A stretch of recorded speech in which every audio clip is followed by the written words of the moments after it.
Hey, welcome in. Let the day fade out, and we'll ease into a quiet story from the Titan War. Before there were gods with faces, before names carried stories, before the sky learned how to arch and the earth learned how to hold weight, there was only an opening. Not a place, not a being, an opening. The ancient Greeks called it chaos. Not chaos as disorder, not noise or violence, but a vast, yawning emptiness. A cosmic gap. A condition where nothing had yet decided what it was going to become. There was no time the way we understand it, no past to look back on, no future to anticipate. There was only existence without structure, a silence so complete it did not even recognize itself as silence. From that opening, the first realities began to emerge. Not born in the way mortals are born, not crafted by hands, they appeared fully themselves as inevitabilities, as answers to questions that had not yet been asked. First among them was Gaia. Gaia was not a goddess in the familiar sense. She was not simply a character who lived on the land. She was the land.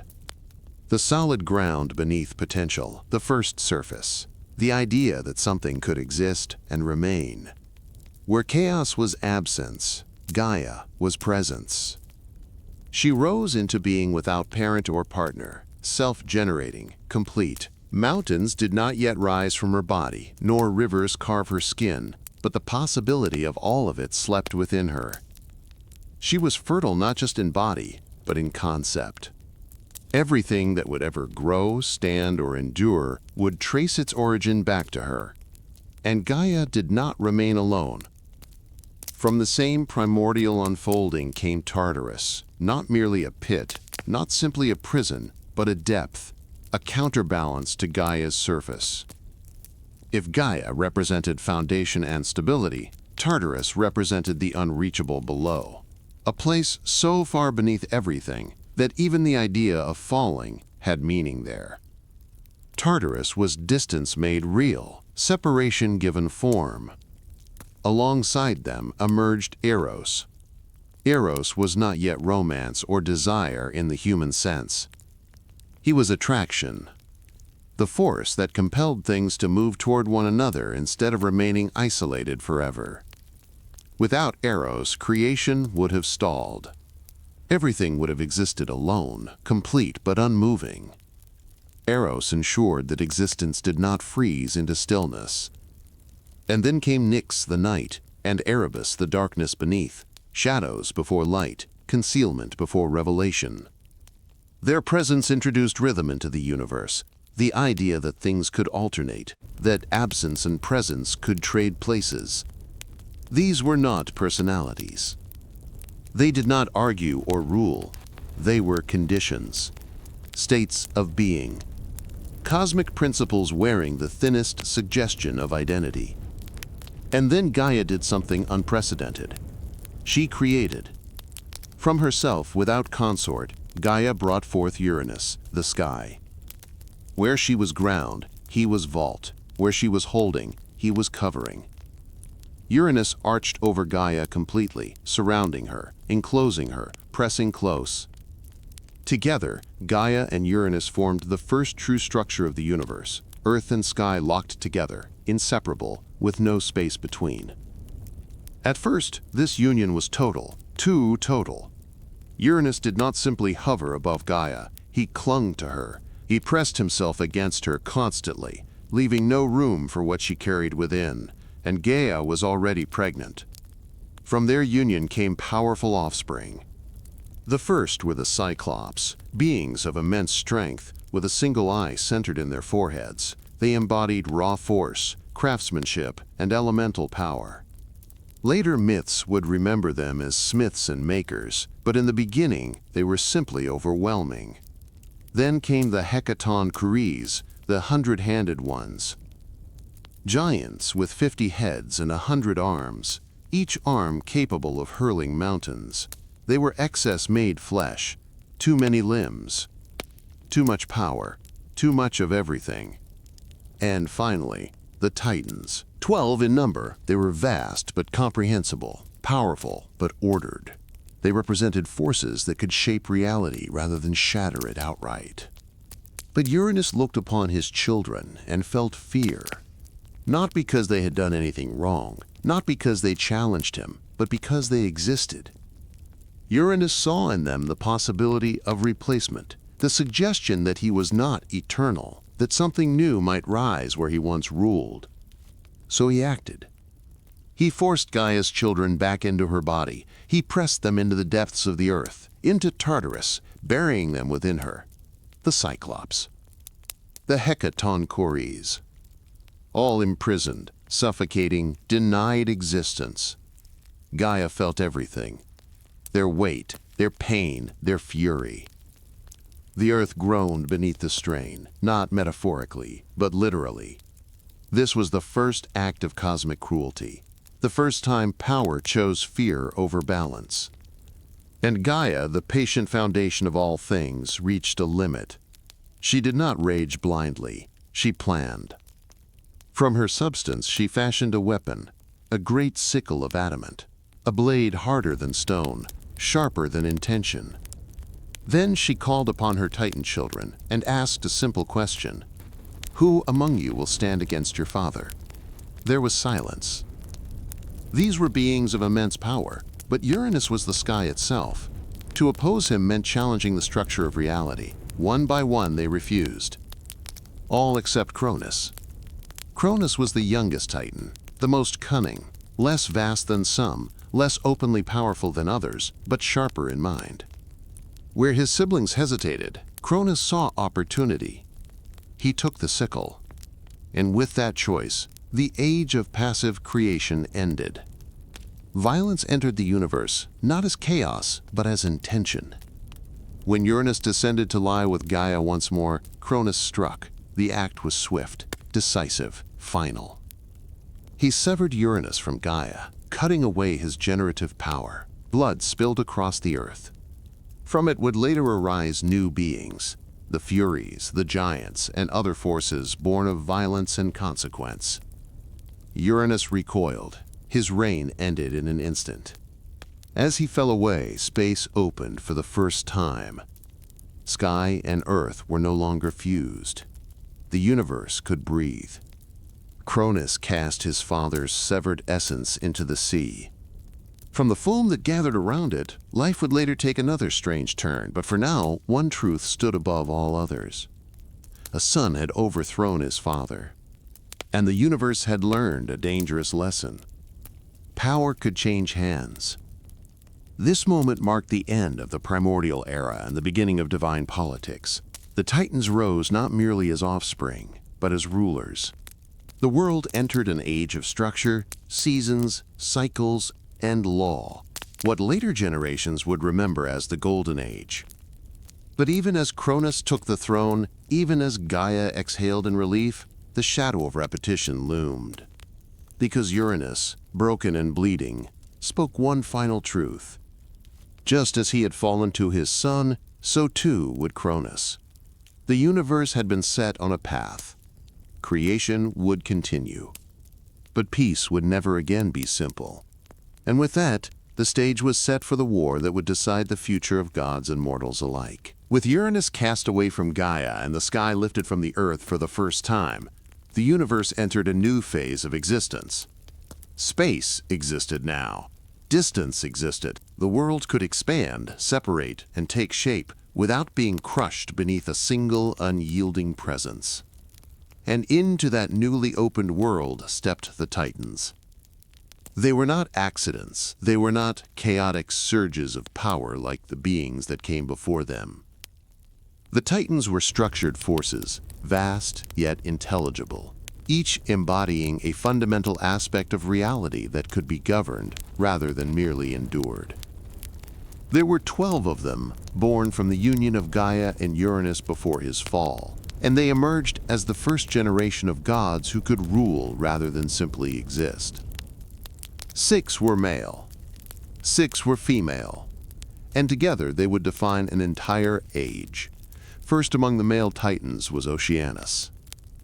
Oceanus was not a sea in the familiar sense. He was the great world-encircling river, the endless current believed to flow around the edges of the known world. All rivers, springs, and waters were thought to rise from him and eventually return to him. He was vast, ancient, and deliberately distant from conflict. Oceanus represented continuity rather than domination, flow rather than force. Next came Coeus. Coeus embodied intelligence and inquiry. He was associated with the axis of the heavens, the question of how things are ordered and understood. In later traditions, he became linked to prophecy and the pursuit of knowledge. Where Oceanus flowed outward endlessly, Coeus turned inward, toward comprehension. Then there was Creus. Creus is one of the more obscure Titans, but his role was no less significant. He was associated with celestial measurements and the ordering of the heavens. Some traditions link him to constellations and the regulation of cosmic cycles. He was structure in motion, the unseen framework that allowed the sky to make sense. Hyperion followed. Hyperion was light before the sun had a name. He represented observation, illumination, and watchfulness. Through him came Helios, Selene, and Eos, the sun, the moon, and the dawn. Hyperion was not merely brightness. He was the act of seeing itself, the clarity that reveals rather than blinds. Then came Iapetus. Iapetus was associated with mortality and the limits placed upon existence. His children would define humanity's relationship with the gods: Prometheus, Epimetheus, Atlas, and Menoetius. Through Iapetus, the concept of consequence entered the divine family. And finally, Cronus, the youngest of the male Titans, the most dangerous. Cronus was associated with time, not time as hours or days, but time as inevitability, the force that consumes all things, the slow, relentless progression that even gods cannot escape. He was cunning where others were vast, strategic where others were elemental. Cronus did not merely inherit power, he seized it, and so he ruled. Opposite the male Titans stood the 6 Titanesses. First among them was Titis. Titis was the feminine counterpart to Oceanus. Together, they would give rise to thousands of river gods and ocean nymphs. She embodied nourishment and the sustaining properties of water. Where Oceanus encircled, Tethys fed. Then came Rhea. Rhea was associated with fertility, motherhood, and generative power. She was the great mother figure of the Titan Age, though her story would be marked by profound suffering. Rhea was life-giving force paired with endurance, the ability to continue even when everything is taken away. Next was Themis. Themis represented divine law, order, and justice, not human law which could be bent or broken, but cosmic law, the unspoken rules that even gods were expected to follow. Through Themis came the Horai, embodiments of seasons and natural order, and the Moirai, the fates themselves. Themis was balance personified. Then came Mnemosyne. Mnemosyne was memory, not nostalgia, but the preservation of truth through remembrance. She was the reason history could exist at all. Through her would come the Muses, patrons of art, poetry, and knowledge. Without Mnemosyne, nothing learned could be retained. Phoebe followed. Phoebe was associated with brightness of intellect and prophetic clarity. She later became linked to the oracle at Delphi, passing that sacred role to her descendants. Phoebe represented foresight, not control of the future, but awareness of its shape. And finally, Theia. Theia embodied sight and value. Through her came Helios, Selene, and Eos, alongside Hyperion, making her a goddess of vision and radiance. She represented perception, the act of recognizing worth and meaning. Together, these 12 Titans formed a complete cosmic system. They were not chaotic like the primordial beings. They were not yet petty like the gods who would follow. They were vast, balanced, and interconnected. And under Cronus's rule, the world entered what later poets would call the Golden Age. Mortals did not yet suffer as they would later. The earth produced without struggle, seasons flowed gently. There was no need for law enforced by punishment, because harmony was assumed. But this vision, idealized in hindsight, hid a growing fracture, because the Titans were not alone. Deep within Tartarus, the Cyclops, and the Hey, welcome in, get comfortable. Let the day fade out and we'll ease into a quiet story from the Titan War. Before there were gods with faces, before names carried stories, before the sky learned how to arch and the earth learned how to hold weight, there was only an opening. Not a place, not a being, an opening. The ancient Greeks called it chaos. Not chaos as disorder, not noise or violence, but a vast, yawning emptiness. A cosmic gap. A condition where nothing had yet decided what it was going to become. There was no time the way we understand it. No past to look back on. No future to anticipate. There was only existence without structure. A silence so complete, it did not even recognize itself as silence. From that opening, the first realities began to emerge. Not born in the way mortals are born, not crafted by hands, they appeared, fully themselves, as inevitabilities, as answers to questions that had not yet been asked. First among them was Gaia. Gaia was not a goddess in the familiar sense. She was not simply a character who lived on the land, she was the land. The solid ground beneath potential, the first surface, the idea that something could exist and remain. Where chaos was absence, Gaia was presence. She rose into being without parent or partner, self-generating, complete. Mountains did not yet rise from her body, nor rivers carve her skin, but the possibility of all of it slept within her. She was fertile not just in body, but in concept. Everything that would ever grow, stand, or endure would trace its origin back to her. And Gaia did not remain alone. From the same primordial unfolding came Tartarus. Not merely a pit, not simply a prison, but a depth, a counterbalance to Gaia's surface. If Gaia represented foundation and stability, Tartarus represented the unreachable below, a place so far beneath everything that even the idea of falling had meaning there. Tartarus was distance made real, separation given form. Alongside them emerged Eros. Eros was not yet romance or desire in the human sense. He was attraction, the force that compelled things to move toward one another instead of remaining isolated forever. Without Eros, creation would have stalled. Everything would have existed alone, complete but unmoving. Eros ensured that existence did not freeze into stillness. And then came Nyx, the night, and Erebus, the darkness beneath, shadows before light, concealment before revelation. Their presence introduced rhythm into the universe, the idea that things could alternate, that absence and presence could trade places. These were not personalities. They did not argue or rule. They were conditions. States of being. Cosmic principles wearing the thinnest suggestion of identity. And then, Gaia did something unprecedented. She created. From herself, without consort, Gaia brought forth Uranus, the sky. Where she was ground, he was vault. Where she was holding, he was covering. Uranus arched over Gaia completely, surrounding her, enclosing her, pressing close.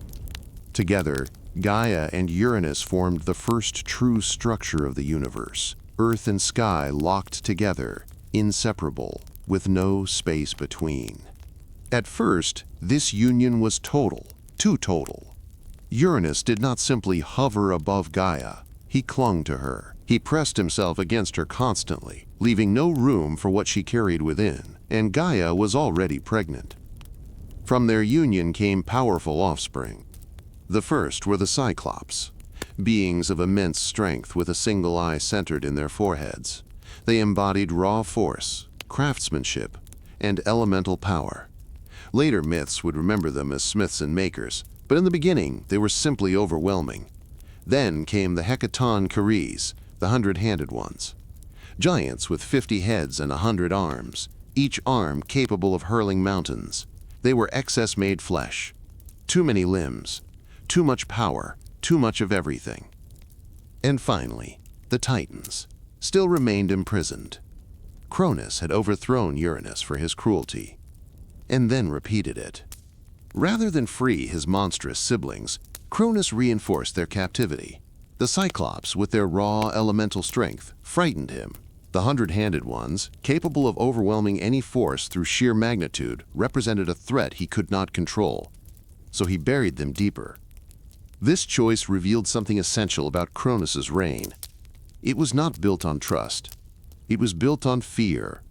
The Titans ruled the surface of the cosmos, shaping seasons, knowledge, light, memory, and law. But beneath that apparent harmony lay a foundation of repression. And Gaia noticed. Once again, she felt her children trapped within her depths. Once again, the weight of injustice pressed against her patience. But this time, she did not act immediately. She watched. The Titan age flourished, but the seeds of collapse had already been planted. Cronus's victory over Uranus had taught the universal lesson, and Cronus himself had learned the wrong one. Power, he believed, must be hoarded. Threats must be buried, and fate must be resisted at all costs. It would not be long before that belief was tested. Because even as the Titans ruled, prophecy stirred. Whispers of succession echoed through divine memory. Uranus's final words lingered, carried by Gaia herself. A son would overthrow his father. The pattern had been established. And the Titans, for all their might, were not exempt from it. Their age was real. Their power was vast.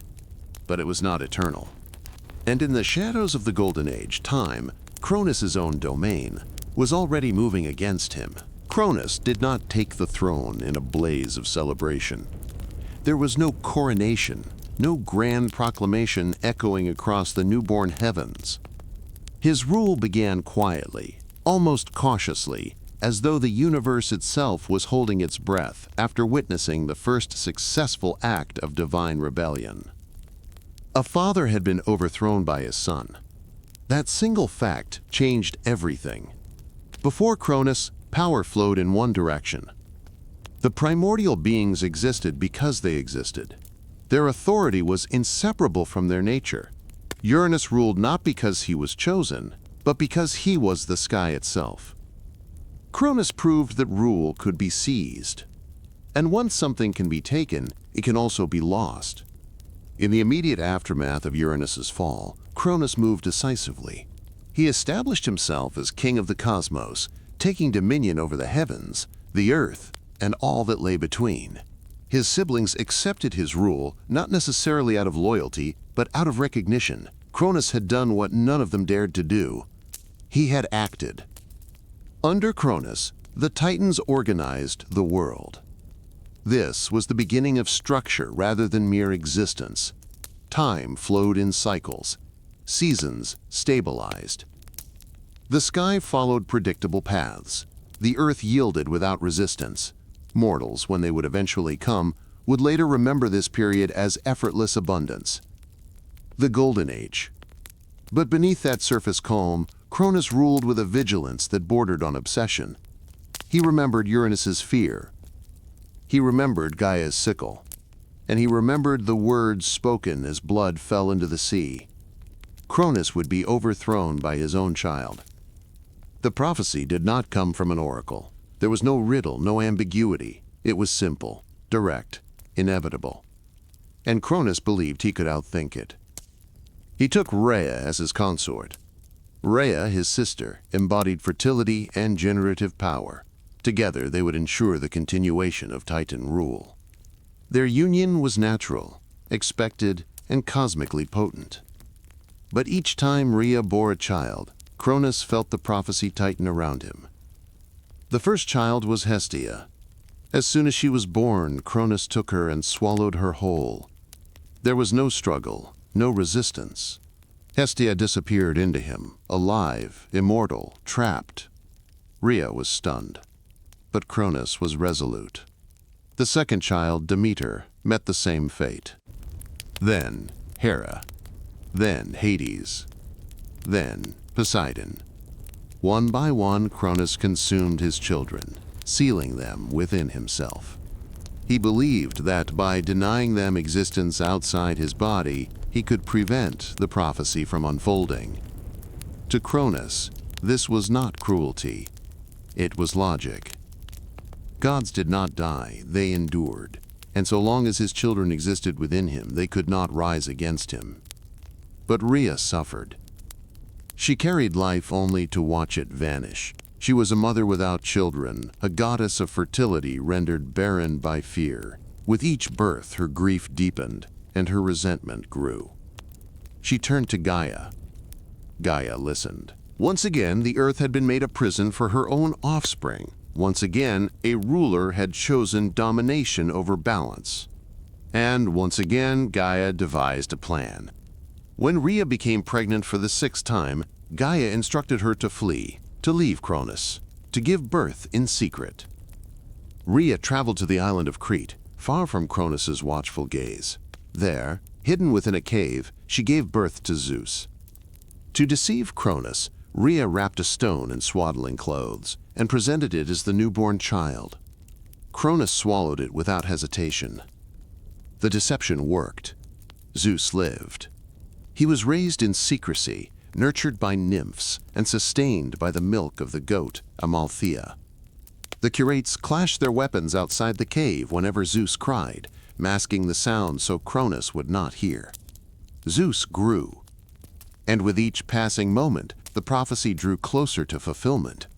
When Zeus reached maturity, he did not confront Cronus with brute force. He understood something his father never had.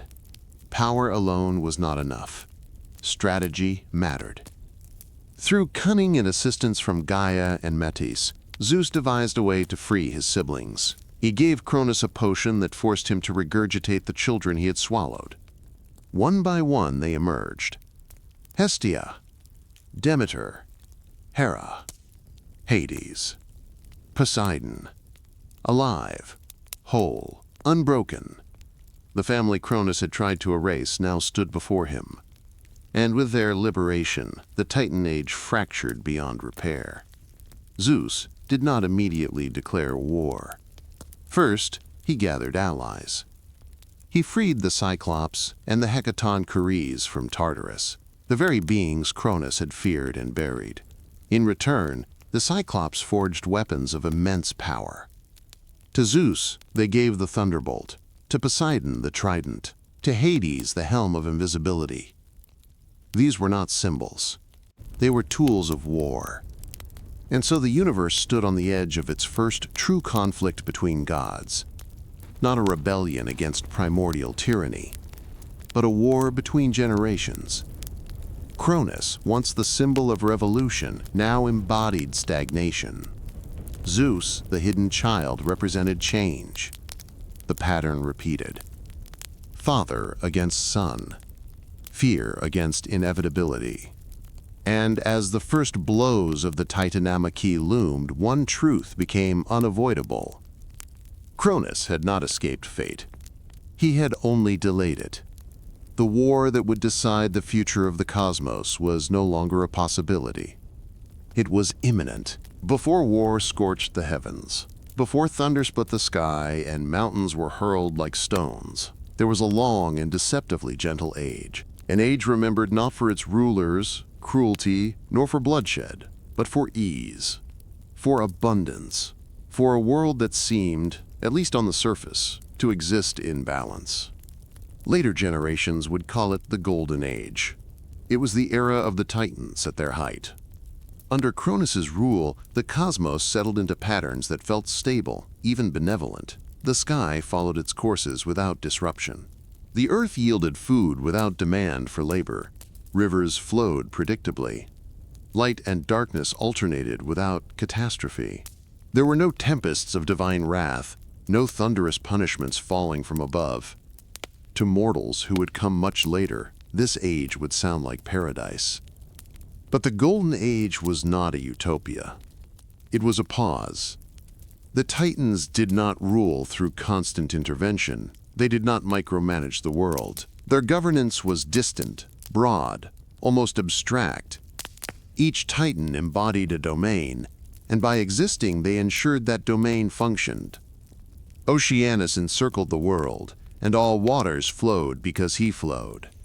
Hyperion observed, and light followed its paths. Themis maintained cosmic order not through decrees but through presence. Law existed because she did. Mnemosyne preserved memory, allowing continuity across generations. Cronus maintained the structure of the heavens, keeping the stars in their measured courses.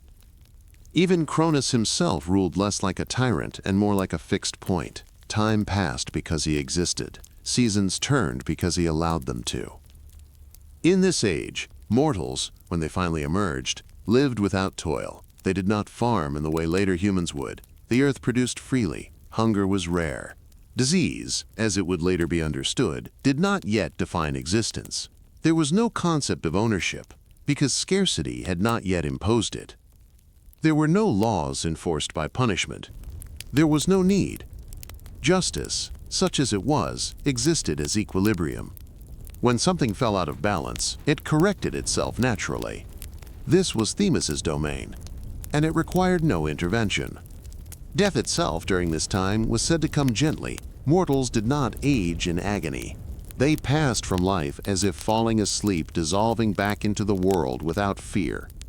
This vision of the Golden Age comes to us primarily through later poets, who looked back at the Titan era with longing. Hesiod, writing long after the Olympians had established their rule, described it as a time when humans lived like gods, free from suffering, untouched by hardship.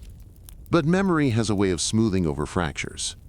The Golden Age was peaceful, not because it was perfect, but because conflict had been buried. Quite literally. Deep beneath the earth, in Tartarus, the Cyclops and the Hecatoncheires remained imprisoned. Their confinement was not a minor detail. It was the foundation upon which Titan peace rested. Cronus had learned from Uranus's mistake, but only partially.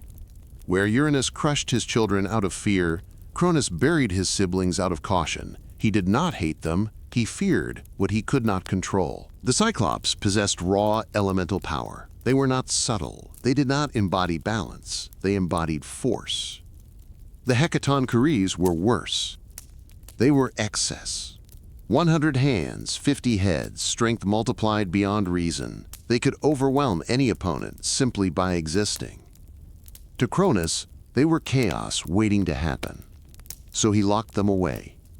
And in doing so, he ensured that the Golden Age was built on suppression. This was the central contradiction of Titan rule. Harmony existed, but only because certain voices had been silenced. Balance existed, but only because imbalance had been buried rather than resolved. Gaia felt this tension. As the earth itself, she carried the weight of Tartarus and the beings imprisoned within it.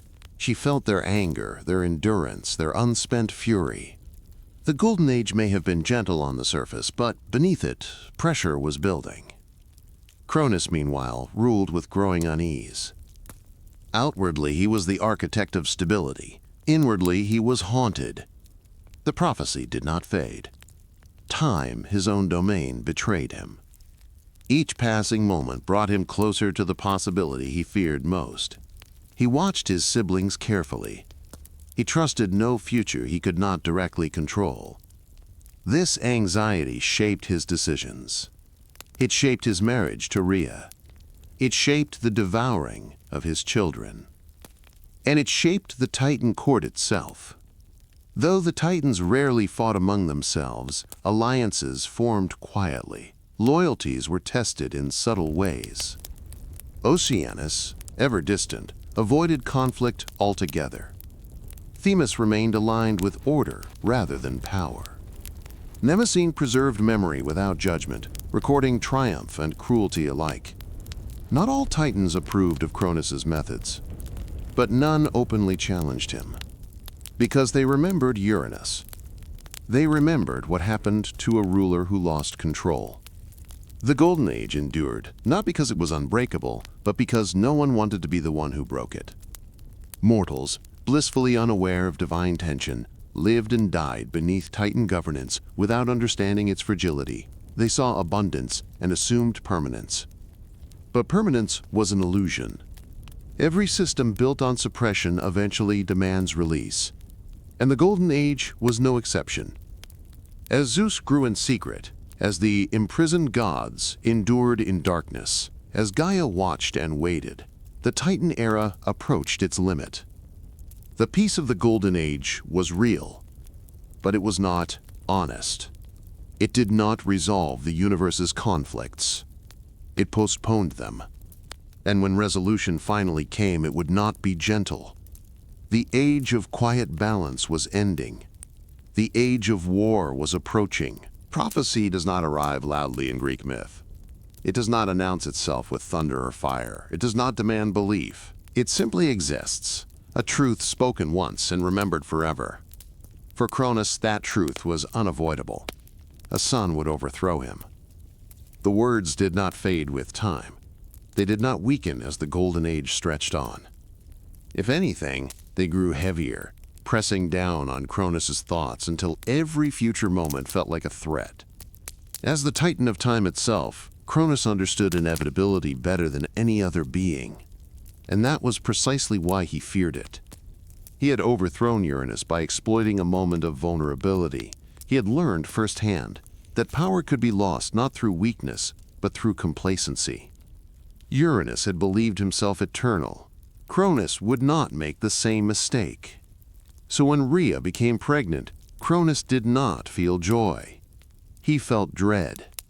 The birth of their first child should have been a celebration, a continuation of Titan rule, a confirmation that the Golden Age would endure. Instead, it felt like a countdown. When Hesiod was born, Cronus acted without hesitation. He took the child and swallowed her whole. To modern minds, this act seems monstrous beyond comprehension. But within the logic of divine immortality, Cronus's reasoning followed a grim internal consistency. Gods did not die. They endured. By swallowing his children, Cronus believed he was preserving them, keeping them within himself, beyond the reach of fate. They would exist, but never grow. Never challenge, never fulfill the prophecy. Rhea watched her daughter vanish. There was no blood, no struggle, just absence. When the second child, Demeter, was born, Cronus repeated the act. Then Hera, then Hades, then Poseidon. Each birth followed the same pattern. Hope, fear, consumption. Rhea's grief became cumulative. She did not simply mourn individual children. She mourned the concept of motherhood itself. She was a goddess of fertility, whose womb had become a passageway to oblivion. Cronus, meanwhile, grew more convinced of his own cleverness. With each swallowed child, the prophecy seemed less threatening. Time passed. The Golden Age continued. Nothing challenged his rule. From Cronus's perspective, fate was being dismantled piece by piece. But prophecy does not require urgency. It waits. The other Titans noticed the pattern, but none intervened. Fear held them in place. Loyalty, uncertainty, and the memory of Uranus's fall kept their voices silent. Only Gaia spoke. She felt her grandchildren trapped within Cronus, just as she had once felt her children trapped within herself. The cycle repeated, power consuming what it feared rather than understanding it. Gaia did not confront Cronus directly. She approached Rhea. Rhea, already hollowed by loss, listened. When she became pregnant for the 6th time, Gaia urged her to act, not in anger, but in defiance of inevitability. This child, Gaia told her, must live. Rhea fled. She left the Titan court quietly, without announcement, carrying her unborn child far from Cronus's watchful presence. She traveled to Crete, an island distant and rugged, where caves cut deep into the mountainside and secrets could be hidden within stone. There, in darkness and silence, Zeus was born. Unlike his siblings, Zeus entered the world concealed rather than celebrated. His first breath was taken in hiding. His survival depended not on strength, but on secrecy. Rhea wrapped a stone in swaddling clothes and returned to Cronus. She presented it as their newborn son. Cronus swallowed it. The deception succeeded because Cronus no longer examined the future closely. He believed himself victorious over fate. His vigilance had turned into routine.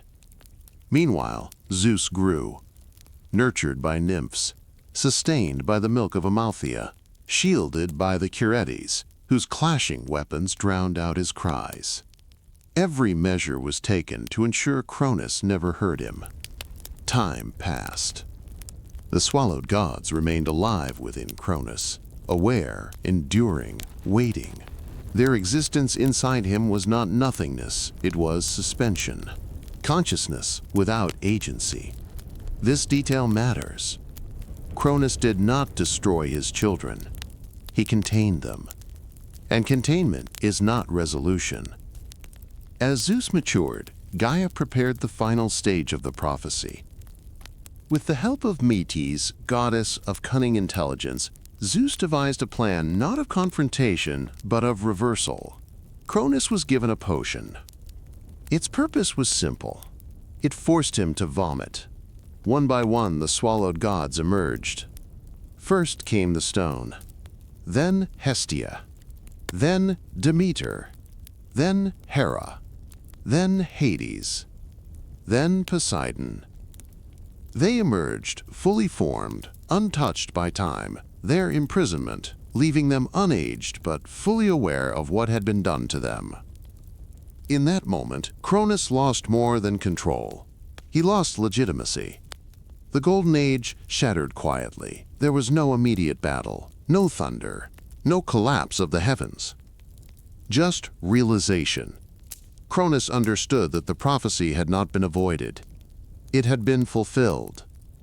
The son he feared stood before him, alive, surrounded by siblings he had tried to erase. Zeus did not strike. Not yet. He knew something Cronus did not. Victory required more than rebellion. It required allies. And so the universe shifted from suppression to confrontation. The war that would decide the fate of gods and mortals was no longer theoretical. It had begun, not with a blow, but with the return of what had been swallowed. The Titan Age had crossed the point of no return. Zeus did not emerge into power as a conqueror crowned by destiny. He emerged as a survivor. Before he was the ruler of the sky, before thunder answered to his will, Zeus was a hidden child whose very existence depended on silence. His early life was shaped not by privilege, but by concealment, not by worship, but by necessity. Unlike the Titans who came before him, Zeus did not grow in the open light of cosmic authority. He grew in caves, in shadows, surrounded by whispers, and guarded by those who understood what was at stake.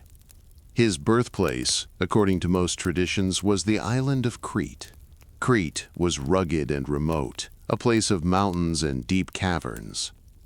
It was far enough from the Titan court to evade Cronus's attention, yet sacred enough to offer protection. The land itself seemed complicit in the deception, sheltering the child who would one day reshape the universe.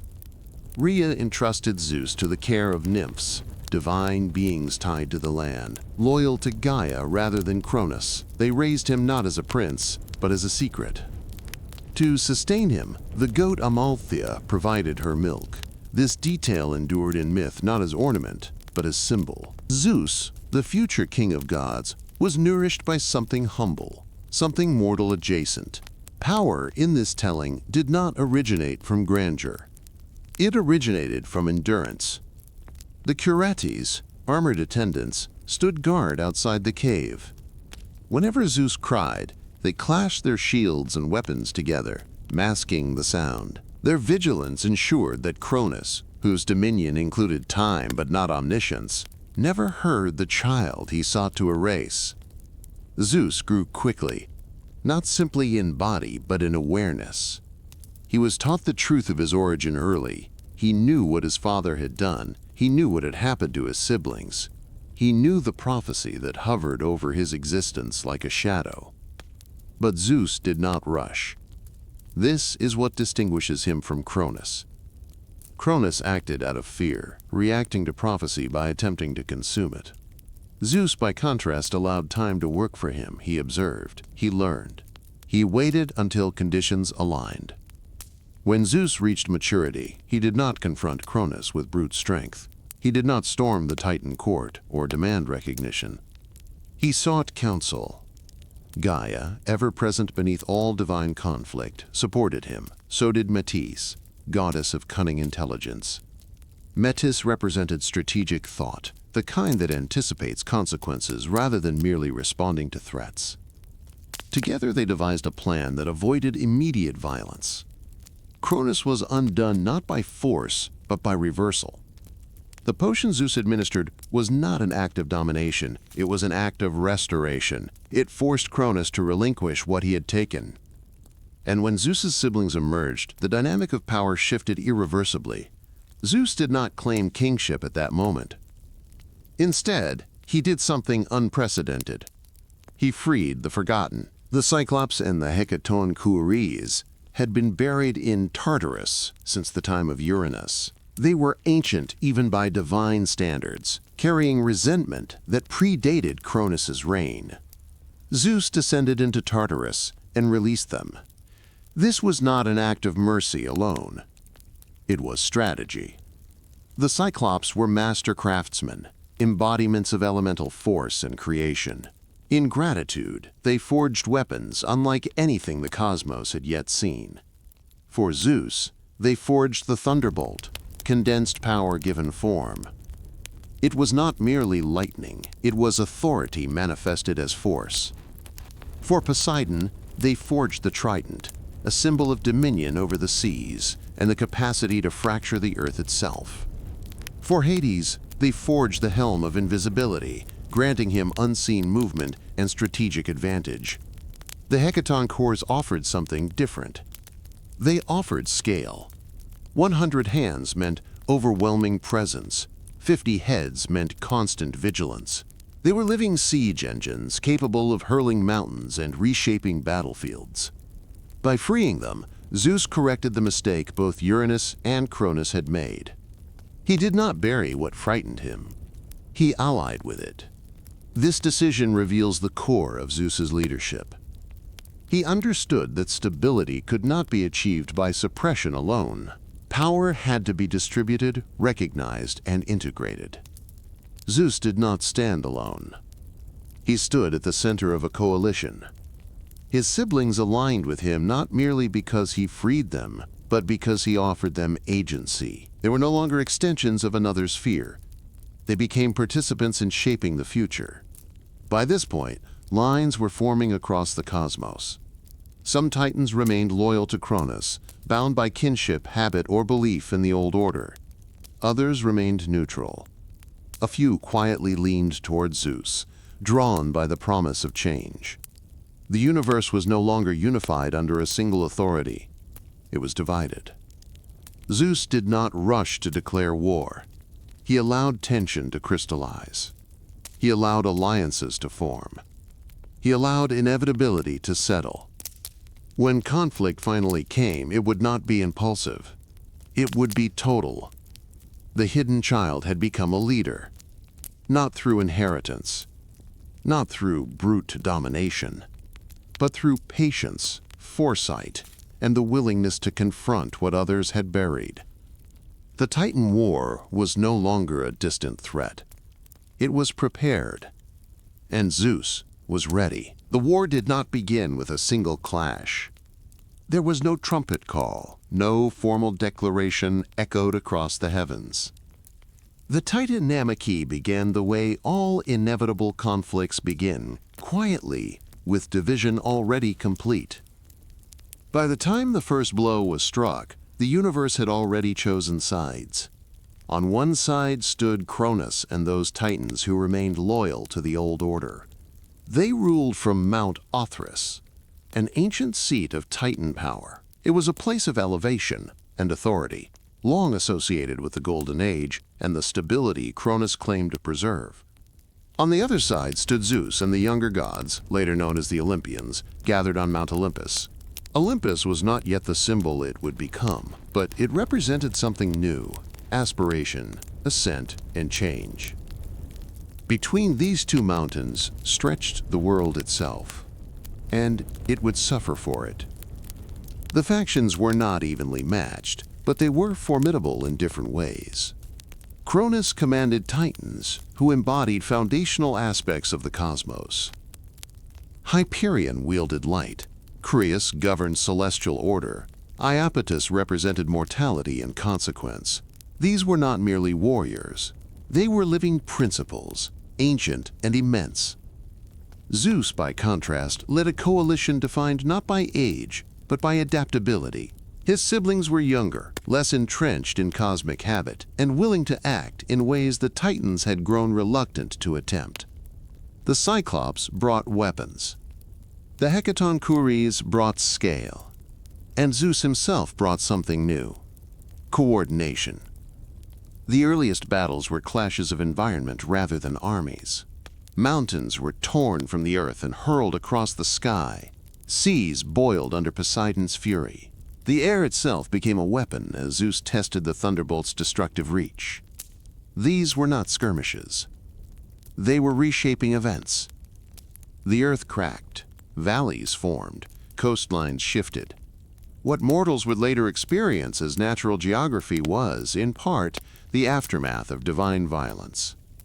Neither side achieved decisive victory in the early stages. For 10 years, the war dragged on. 10 years of stalemate. This detail is crucial. The Titanomachy was not a swift overthrow. It was prolonged, exhausting, and uncertain.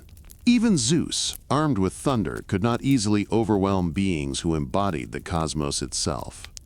Cronus proved a formidable adversary. His control over time manifested not as freezing moments, but as endurance. He did not rush. He outlasted. The Titans knew the terrain. They had shaped it. Zeus knew something else: momentum. As the war continued, subtle fractures appeared within Titan ranks. Oceanus remained largely neutral, refusing to fully commit to either side. Themis, bound to cosmic order rather than personal loyalty, distanced herself from Cronus's cause. Mnemosyne remembered everything, including the injustices that had led to this conflict. Neutrality weakened the Titan position. Zeus capitalized on it. Meanwhile, the Olympians fought with cohesion. Hera coordinated divine alliances. Poseidon controlled the seas to restrict Titan movement. Hades struck from unseen angles, destabilizing enemy forces. The Hecatoncures turned battlefields into storms of stone. 100 hands meant 100 projectiles, each capable of leveling fortresses or burying opponents. Still, victory remained elusive. The Titans were ancient. They endured. The war threatened to collapse into endless destruction. And then Zeus made the decision that would change everything. He fully unleashed the thunderbolt, no longer as warning, no longer as test, but as judgment. Lightning tore through the sky with unprecedented force. Fire scorched the earth. The heavens roared in a way they never had before. This was not merely a weapon. It was a statement. Authority could now be enforced through decisive power. The balance of the war began to shift. Cronus realized, too late, that the conflict he had tried to avoid by swallowing his children could not be delayed forever. His attempts to preserve the old order had created an enemy willing to remake it entirely. The Titanomachy was no longer a struggle for succession. It was a struggle for the future structure of reality. The universe itself trembled as the war entered its final phase. The age of compromise was over. The age of resolution had begun. For 10 years, the Titanomachy resisted conclusion. The war did not favor youth or age, it favored endurance. Mountains were shattered and rebuilt by necessity. Seas were driven back and forth across their boundaries. The sky itself bore scars of repeated lightning and celestial fire. Yet neither side collapsed. The Titans endured because they had always endured. They were the old order, shaped by cycles rather than moments. They absorbed punishment the way mountains absorb weather, slowly, without complaint. The Olympians endured because they adapted. And it was adaptability that ultimately changed the course of the war. Zeus began to understand something essential. The Titanomachy would not be won by matching force with force. The Titans embodied raw cosmic principles. To defeat them, Zeus had to reshape how power itself was applied. This realization brought the Cyclops fully into focus. Until this point, the Cyclops had forged weapons. Now their creations defined the battlefield. The Thunderbolt was no longer a single instrument of destruction. It became a system of dominance. Zeus learned to control not only its release, but its timing, its precision, and its symbolism. Lightning could strike selectively. It could terrify without annihilating. It could isolate enemies rather than simply destroy terrain. This mattered. The Titans were accustomed to overwhelming force. They were not accustomed to targeted devastation. Meanwhile, Poseidon's trident reshaped the seas with increasing control. Tidal forces disrupted Titan supply routes. Entire regions became inaccessible. Water, once neutral, became strategic. Hades, unseen beneath his helm, disrupted the Titans psychologically. Attacks came without warning. Presence became uncertain. Titans who had never known fear began to experience it. And then, the Hecaton were unleashed without restraint. Where the Cyclops provided precision, the hundred-handed ones provided inevitability. Each of them hurled boulders like rain. 100 arms meant constant assault. There was no recovery window, no regrouping. Titan fortifications collapsed under relentless bombardment. This was the moment the war shifted. The Titans could no longer rely on endurance alone. Their ancient stability became rigidity. Cronus attempted to counter this shift by tightening command. He demanded loyalty. He reinforced old alliances. But authority rooted in fear does not strengthen under pressure. It fractures. Some Titans faltered. Not all Titan loyalties were equal. Oceanus withdrew entirely, refusing to continue a war that threatened the structure of the world itself. Themis, bound to balance, no longer supported Cronus's cause. Even among those who fought, doubt crept in. Zeus exploited this uncertainty. He did not simply attack. He isolated. Battles became smaller, more decisive. Titans were separated from one another, denied the collective force that once made them unstoppable. This was not how the old gods fought. It was how the future would. Gaia herself began to shift. She had supported Cronus once. Now she supported Zeus. This was not betrayal. It was correction. Gaia did not favor children. She favored balance. Cronus had repeated Uranus's mistake by burying what he feared rather than integrating it. Zeus had undone that choice. The Earth responded. Battlegrounds favored the Olympians. Terrain collapsed beneath Titan advances. Strongholds weakened. The war was no longer even. Cronus felt time slipping beyond his control. For the first time, inevitability moved against him. In desperation, the Titans unleashed everything they had. Light burned brighter. The heavens shook. Mortality itself lashed out through Iapetus's lineage. But it was too late. The structure of power had already shifted. The Olympians did not need to overpower the Titans. They needed only to outlast their cohesion. And when that cohesion failed, defeat followed. The Titanomachy entered its final phase not with a single climactic battle, but with collapse across multiple fronts. The old order could no longer hold. The war was ending, and judgment awaited. The end of the Titanomachy did not arrive as a single, decisive moment. There was no final clash that neatly resolved the war, no solitary blow that silenced the Titans forever.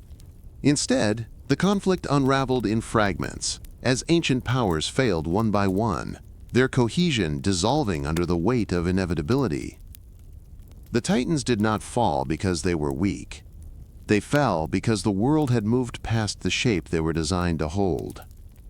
As the Olympian coalition tightened its control over the battlefield, Titan resistance became isolated. Without unity, their immense individual power no longer guaranteed victory. One by one, Titans were overwhelmed, restrained, or forced into retreat. Cronus resisted the longest. He was time made flesh, endurance embodied, and he did not surrender easily. But even time must yield when momentum no longer favors it. Zeus confronted his father not as a reckless son, but as a ruler prepared to replace what had become stagnant. Cronus was defeated. Ancient sources do not dwell on the specifics of his final battle. This absence is telling. The myth does not glorify the fall of the old king. It treats it as a necessity rather than a triumph. Cronus was bound, and he was cast down. Along with him fell the Titans who had fought at his side, those who had clung to the old order, even as it collapsed around them. Their punishment was severe, but not indiscriminate. Zeus did not annihilate them. He imprisoned them. Deep within Tartarus, beneath the earth, and far below even Hades' realm, the defeated Titans were confined. Tartarus was not merely a location. It was a state of separation, distance given form, a place designed to remove its inhabitants from influence rather than erase them entirely. The Hecaton Curies were set as their guards. This choice was deliberate. Those once buried became the jailers. The symmetry was unmistakable. Justice, in Zeus's view, was not revenge. It was correction. Not all Titans shared the same fate. Atlas, son of Iapetus, received a punishment unique in both form and symbolism. Rather than imprisonment, Atlas was condemned to stand at the western edge of the world, holding up the sky itself. This was not merely physical torment. It was cosmic responsibility imposed as penance. Atlas, who had fought fiercely against Zeus, now bore the weight of the heavens, a reminder that rebellion carried consequences that could not be escaped. Other Titans were spared entirely. Oceanus, who had refused to fully participate in the war, retained his domain. His neutrality preserved him. Themis, embodiment of divine law, remained free. Order itself could not be punished without unraveling the cosmos. Mnemosyne, keeper of memory, continued her role. History, even painful history, had to be remembered. Phoebe and Tethys likewise avoided imprisonment, their functions too integral to be removed. Prometheus, son of Iapetus, occupies a complicated space in this aftermath. Though technically a Titan, he aligned himself with Zeus during the war. His foresight and intelligence proved valuable, but his story would not end in harmony. The Titanomachy ended, but the age of consequences had only begun. Zeus emerged not merely as victor, but as architect of a new order. The cosmos was divided according to function and authority. Sky, sea, and underworld were separated into distinct realms, each governed by one of the brothers. This division was meant to prevent the concentration of power that had doomed both Uranus and Cronus. But division alone does not eliminate tension. The defeated Titans did not disappear from memory. They remained present as warnings, as foundations beneath the new world, as reminders that even gods could fall. The Olympian victory was complete. But it was not uncomplicated. The universe had changed hands. And with that change came a new era, one shaped not by abundance alone, but by hierarchy, law, punishment, and choice. The Titan War was over. Its legacy was just beginning. When the noise finally faded, the universe felt different. Not quieter, but ordered in a new way. The Titan War had reshaped reality itself. Mountains bore the scars of divine violence. Seas remembered where they had been forced beyond their bounds. The sky, once a passive vault, now carried the echo of thunder as a permanent possibility. The age of the Titans had ended. and with it ended the last era in which power could exist without accountability. Zeus did not rush to celebrate his victory. The war had proven something essential. Overthrowing a ruler did not guarantee stability. Uranus had learned that. Cronus had learned that. Zeus intended not to repeat it. The first act of the new order was division, not fragmentation, separation. The cosmos was apportioned among the three brothers. Zeus took the sky, not merely as territory, but as responsibility. The heavens were no longer distant and unchanging. They were active, responsive, and governed. Poseidon received the seas. All waters, from the deepest ocean to the smallest spring, fell under his authority. The seas were no longer passive boundaries. They became dynamic, capable of wrath and restraint. Hades was given the underworld, not as punishment, but as necessity. Death required governance. The dead required order. Without Hades, the balance between life and death would collapse. The earth itself remained shared. This decision mattered. Unlike Uranus and Cronus, Zeus did not claim the entirety of existence for himself. Power was distributed, not hoarded. Each realm had a ruler, and each ruler had limits. This structure defined the Olympian age. Law replaced instinct. Hierarchy replaced inevitability. Choice replaced stagnation. But this order came with costs. Mortals, now firmly part of the cosmos, no longer lived in effortless abundance. The golden age faded into memory. Work became necessary. Suffering became possible. Justice required enforcement rather than assumption. Yet with hardship came meaning. Humans could fail. They could strive. They could choose. The Titan War did not simply replace one group of gods with another.